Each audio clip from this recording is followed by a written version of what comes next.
歡迎嚟到6日靜心之旅嘅最後一日。家庭係我哋生活入邊最重要嘅支持系統之一，但係隨住生活嘅忙碌同埋唔同嘅壓力，容易出現一啲家庭嘅摩擦同埋衝突。靜觀練習可能可以成為一種方法，幫助我哋喺家庭入邊揾到內心嘅平靜，增進彼此之間嘅理解同連結。接下來，我哋一齊進入一段靜觀旅程，緩解家庭所帶來嘅壓力。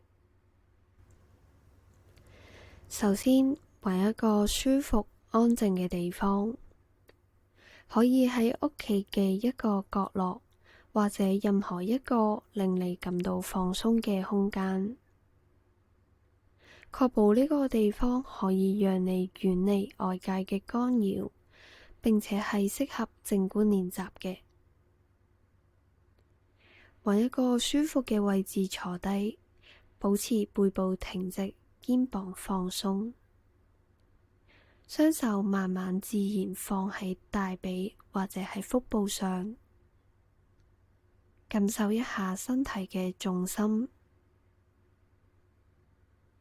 然後閉上雙眼，將注意力集中喺呼吸上。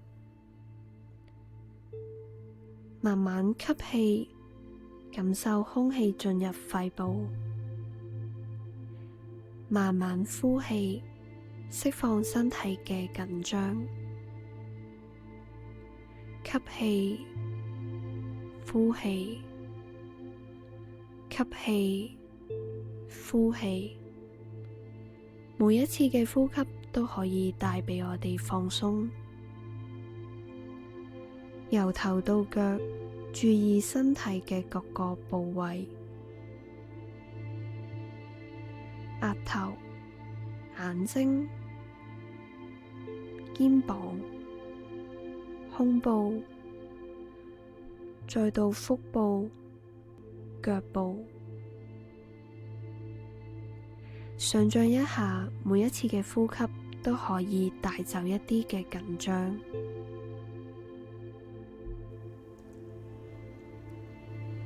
而家諗一下最近一次同家庭成員嘅互動，無論係正面嘅或者負面嘅，觀察一下自己嘅情緒反應，嘗試接受同理解呢一啲情緒嘅來源。當你係回憶嘅時候，邀請你留意一下呼吸嘅速度，相比起啱啱嘅速度，有冇產生一啲嘅變化？喺呢個回憶嘅過程入邊，注意一下自己內心嘅情緒變化。你感受到啲乜嘢？係焦慮嘅、沮喪嘅，定係快樂㗎？接受呢一啲嘅情緒，等佢哋自由咁樣流動。要記住嘅係，情緒係暫時嘅。靜觀能夠幫助你更好咁樣消化同埋應對佢哋。而家回想一下令你感到難忘嘅家庭時刻，呢個可以係一次嘅家庭聚會，一次美好嘅晚餐，或者係某個特別嘅瞬間。感受對方嘅情緒，想象自己同佢哋嘅互動，並且喺內心祝福佢哋，讓呢一啲善意嘅意念流動，讓呢一啲正面嘅回憶充滿你嘅心靈，感受感恩嘅力量。喺結束靜觀練習之前，讓我哋慢慢將注意力帶返喺周圍嘅環境入邊，感受身體同凳嘅接觸，聽一聽周圍嘅聲音，讓自己再次連結到呢一個空間入邊。如果你準備好嘅時候，可以慢慢張開眼睛，回到當下，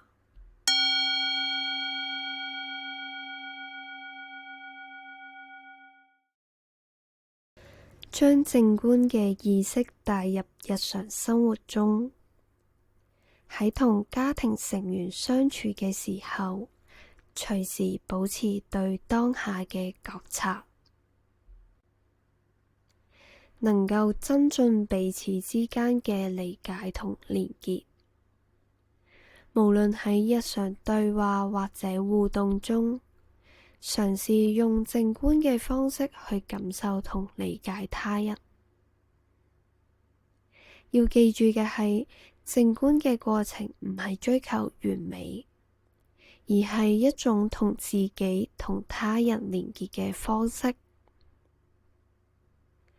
6日靜心之旅就嚟到呢度啦，但係靜觀練習仍然可以喺日常生活中保持進行。祝你喺靜觀入邊獲得更多嘅成長同快樂，亦都讓每一段家庭關係充滿包容同埋愛。